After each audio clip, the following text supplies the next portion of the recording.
ರಾಜ್ಯ ರಾಜಕಾರಣದಲ್ಲಿ ಸದ್ಯ ವಿಪ್ಲವ ಬೆಳವಣಿಗೆಗಳು ನಡೀತಾ ಇದೆ. ಪ್ರಮುಖವಾಗಿ ಮೊನ್ನೆ ತಾನೇ ಶೆಟ್ಟರ್ ವಾಪಸ್ ಕಾಂಗ್ರೆಸ್ಗೆ ಕೈಕೊಟ್ಟು ಬಿಜೆಪಿಯನ್ನ ಸೇರಿದ್ದಾಯ್ತು. ಅಲ್ಲಿಗೆ ಬಿಜೆಪಿ ರಾಜ್ಯಾಧ್ಯಕ್ಷ ವಿಜಯೇಂದ್ರ ಅವರು ಒಂದು ಹೆಜ್ಜೆಯನ್ನ ಗೆದ್ರು, ಒಂದು ಹೆಜ್ಜೆ ಮುಂದಿಟ್ರು ಅನ್ನುವ ಬೆನ್ನಲ್ಲೇ ಇದೀಗ ಮಾಜಿ ಸಿಎಂ ಯಡಿಯೂರಪ್ಪ ಅವರ ಪುತ್ರ ಮತ್ತೊಬ್ಬ ಪುತ್ರ BY ರಾಘವೇಂದ್ರ ಪರ ಶಾಮನೂರು ಶಿವಶಂಕರಪ್ಪ ಕಾಂಗ್ರೆಸ್ನ ನಾಯಕ ಬಹಿರಂಗ ಬ್ಯಾಟಿಂಗ್ ಬೀಸಿದ್ದಾರೆ. ಅವ್ರ ಪರವಾಗಿ ಲೋಕಸಭಾ ಚುನಾವಣೆಯಲ್ಲಿ BY ರಾಘವೇಂದ್ರ ಅವ್ರನ್ನ ಗೆಲ್ಸಿ ಅಂತ ಕರೆ ಕೊಟ್ಟಿದ್ದಾರೆ.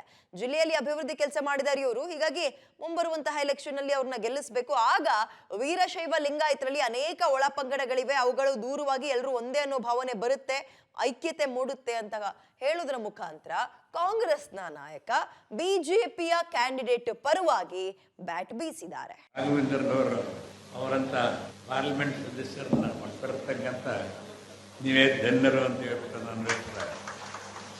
ಏಕೆಂದರೆ ಕ್ಷೇತ್ರದಲ್ಲಿ ಯಾವ ಕೆಲಸಗಳು ಆಗಬೇಕು ಅನ್ನೋದನ್ನು ನೋಡಿಕೊಂಡು ಆ ಎಲ್ಲ ಕೆಲಸಗಳಿಗೂ ಕೂಡ ತಮ್ಮ ಕೈಯಿಂದ ಆಗದೇ ಇದ್ದರೂ ಕೂಡ ಆಗುವ ರೀತಿಯಲ್ಲಿ ಕೆಲಸವನ್ನು ಮಾಡಿ ತೋರಿಸಿಕೊಡ್ತಕ್ಕಂಥ ನಿಮ್ಮಂಥ ನಾಯಕ ಅಂತ ಹೇಳಿದ್ರೆ ತಪ್ಪಾಗಲಾರದು.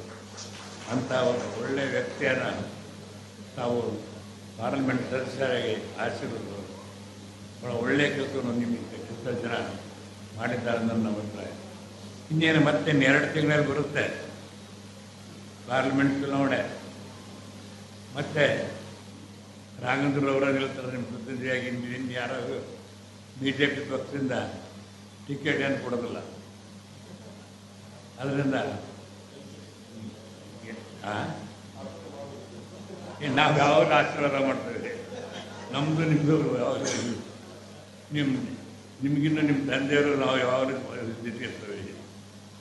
ಈ ರೀತಿ ಅವರು ಮತ್ತೆ ಮಾಡೇ ಮಾಡ್ತಾರೆ. ಆವಾಗ ಕ್ಷೇತ್ರದ ಅಭಿವೃದ್ಧಿಗೆ ಎಷ್ಟು ಕೆಲಸ ಮಾಡಿದ್ದಾರೆ ಅದನ್ನು ಕ್ರಮತೂಕ ಮಾಡಿ ಅವರನ್ನು ಗೆಲ್ಲಿಸ್ತಕ್ಕಂಥ ಒಂದು ದೊಡ್ಡ ಕರ್ತವ್ಯ ನಿಮ್ಮದಾಗಿದೆ ಅಂತ ನಾನು ಹೇಳ್ತಾರೆ. ಏಕೆಂದರೆ ಜನಗಳಿಗೆ ಏನು ಬೇಕು, ತಮಗೆ ತಮ್ಮ ಕೆಲಸಗಳಾಗಬೇಕು, ತಮ್ಮ ಕ್ಷೇತ್ರದಲ್ಲಿ ಅಭಿವೃದ್ಧಿ ಆಗಬೇಕು. ಅಂಥವ್ರನ್ನು ನಾವು ಆರ್ತಕ್ಕಂಥ ನಮ್ಮ ಜನತೆಯ ಕರ್ತವ್ಯ. ಆ ಕೆಲಸವನ್ನು ನಾವು ಮಾಡಬೇಕು, ನೀವೆಲ್ಲ ಮಾಡಬೇಕಾಗುತ್ತೆ.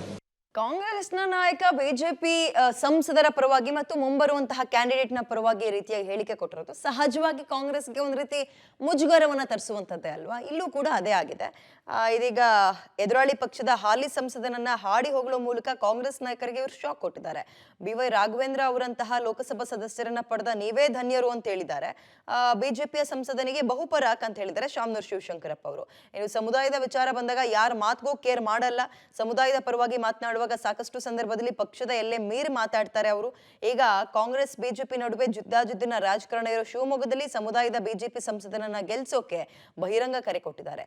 ಲಿಂಗಾಯತ ಪ್ರತ್ಯೇಕ ಧರ್ಮದ ವಿಚಾರದಲ್ಲೂ ಪಕ್ಷ ಹಾಗೂ ಸರ್ಕಾರದ ನಿಲುವಿನ ವಿರುದ್ಧ ನೇರ ಕೌಂಟರ್ ಕೊಟ್ಟಿದ್ದಾರೆ. ಜಾತಿ ಜನಗಣತಿ ವಿಚಾರದಲ್ಲೂ ಸರ್ಕಾರದ ವಿರುದ್ಧ ಪಕ್ಷದ ನಿಲುವಿನ ವಿರುದ್ಧ ಬಹಿರಂಗವಾಗಿ ಅಸಮಾಧಾನ ವ್ಯಕ್ತಪಡಿಸಿದ್ರು. ಈಗ ಸಮುದಾಯದ ಯುವ ಸಂಸದನ ಪರ ಬ್ಯಾಟ್ ಬೀಸಿದ್ದಾರೆ. ಇದು ಕಾಂಗ್ರೆಸ್ ಪಾಲಿಗೆ ಬಿಸಿ ತುಪ್ಪವಾಗಿದೆ.